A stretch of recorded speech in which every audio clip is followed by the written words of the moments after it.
L'info écho avec Capital.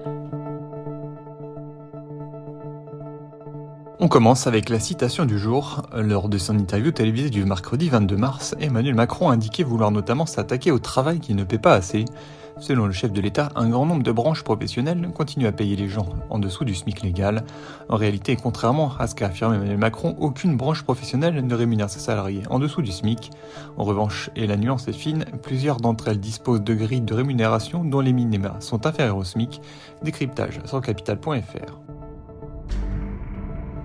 On enchaîne avec le coup de gueule du jour poussé contre la loi anti-squat par un collectif d'associations et de syndicats. Après un premier examen à l'Assemblée nationale puis au Sénat, la loi dite de protection des logements contre l'occupation illicite retourne en effet en commission devant les députés. Le 20 mars 2023, dans un courrier, le collectif des associations unies, regroupant une quarantaine d'organisations comme la Croix-Rouge française ou encore Emmaüs France, demandait le retrait du texte. Son adoption serait, selon ces associations, une régression au regard de la lutte contre la précarité du logement.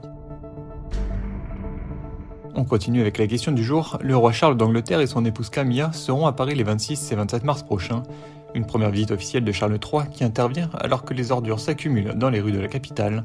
Malgré la réquisition de centaines d'agents de propreté, il restait mercredi 9500 tonnes de déchets accumulés dans les rues de la capitale. La ville lumière retrouvera-t-elle son éclat d'ici l'arrivée du couple royal britannique ? Capital.fr fait le point. On termine par le chiffre du jour, 1,6%, c'est la revalorisation que devraient connaître plusieurs minima et prestations sociales le 1er avril d'après l'AFP. Comme tous les ans à cette date, le RSA, les prestations familiales ou encore la prime d'activité sont augmentées selon une formule de calcul qui prend en compte l'inflation.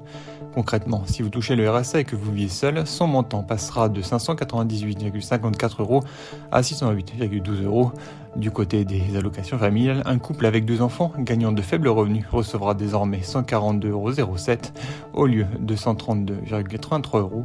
Plus d'infos sur notre site. C'était l'info écho avec Capital.